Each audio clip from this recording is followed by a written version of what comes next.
Whenever I hand a deck to my clients, the first thing they always tell me is, these are really difficult to shuffle. Hello and welcome back to Tarot Tuesday. I'm Amy the Medium, and today I'm going to talk about how to shuffle and cut your tarot decks. As we know, a tarot deck is a slightly odd size. It's not the same size as a playing card deck. It's a little bit bigger, and so the size of the card can be a little bit unwieldy for people. So today, for demonstration purposes, I have 4 decks in front of me. I have a miniature tarot deck here. I have a regular playing card deck for comparison purposes. I have a standard size tarot card deck, and then I have a jumbo tarot deck. Actually, the size of the cards in the jumbo deck is more in line with the size that you find with oracle decks, but this is a tarot deck, and so I still want to cover how best to shuffle or cut these decks. But before I get started, I do want to let you know that you can do whatever you want to do with your own decks. These are just some of my own personal tips and things that I found that work for me. So let's dive right in. First, I want to start with my trusty ruler, which I have here to just show the difference of the size. So if we look at the mini deck, we're looking at about a 3-inch card. A standard playing card deck is about 3.5 inches in length. Standard tarot card deck is about 4.5 inches, and this jumbo size oracle kind of shaped is 5 inches. You can see that you're dealing with a lot of different dimensions when it comes to these cards. So before I jump into the tarot card decks, I want to start with the standard playing card deck.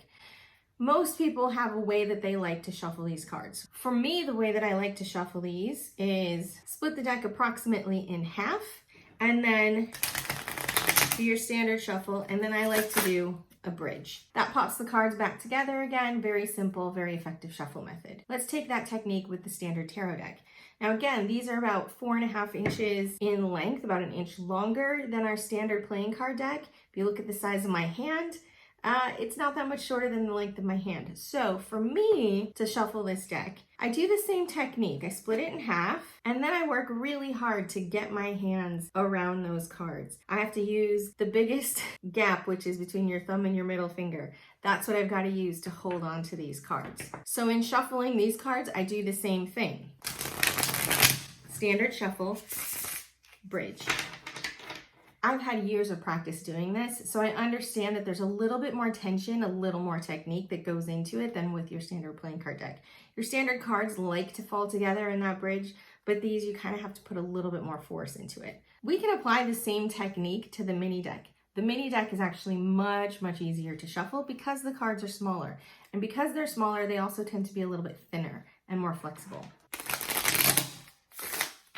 That's the mini deck. Now, this giant deck, I cannot use that shuffle with.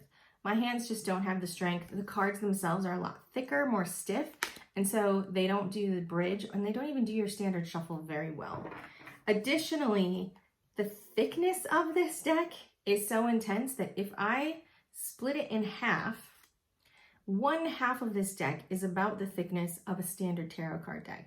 So when I'm shuffling these larger decks, I still try to use my standard technique because I find that if I can stick to what I know, it works better.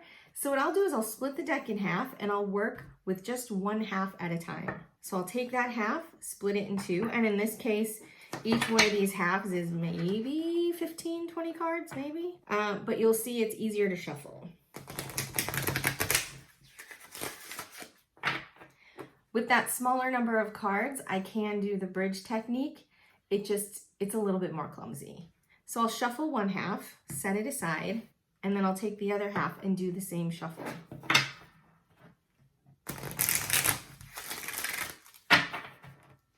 Then, once each of the halves are shuffled, I'll split those in half again to make 2 new halves to really get the deck fully shuffled. And I'll repeat what I did before.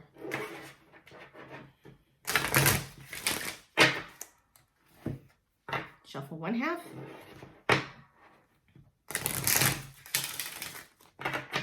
Shuffle the second half.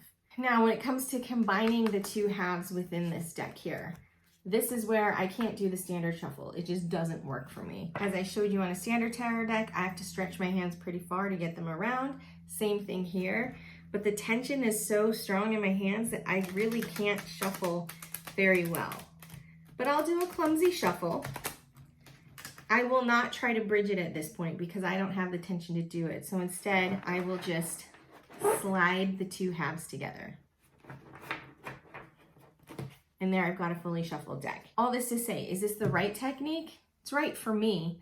But what I like to do with my decks is I like to give them to my client and say, why don't you shuffle this as much or as little as you'd like to kind of get used to the cards and infuse your energy in them. So when I hand the cards to people, I will often have to recommend to them a technique that they can use. I'm going to use the standard size tarot card deck to demonstrate how a lot of people choose to shuffle. Option number 1 is the in-hand shuffle. This is where you just take chunks of cards from anywhere within the deck and you just kind of shuffle them into each other. Second method, just like I did with the larger deck, a lot of my clients will split the deck in half and work with one half at a time. And they'll do a standard card shuffle. Squeeze them together. Squeeze them together. I also have people, when I hand the cards to them, all they choose to do is just cut the deck. And that's perfectly fine. Another common technique that I often see is the swirl. And this is where you just take the cards, you spread them out on the table, and you just swirl them up. Swirl them to mix them. This, for a lot of reasons, is not my favorite method, mostly because it creates quite a mess and it's hard to get the cards back together. But this is very effective for mixing up the cards.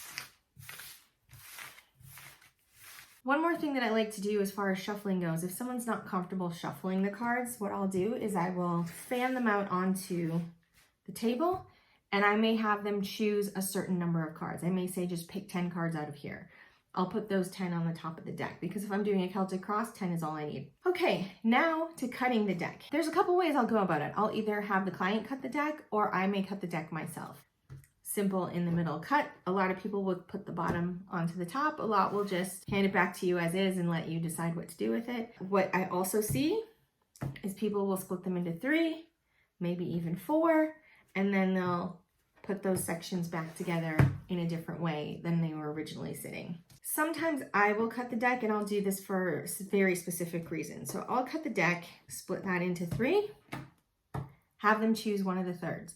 Now, if the client chooses one of the thirds, I will make sure that that third is on the top of the deck because I know that these are the cards that they've chosen to work with, and so I'll start the reading that way. So as you can see, there's really no right or wrong way to shuffle or cut your cards, but there are some techniques that I have found that work better than others. So hopefully this has been a little bit of a helpful Tarot Tuesday for you, and we will see you next time.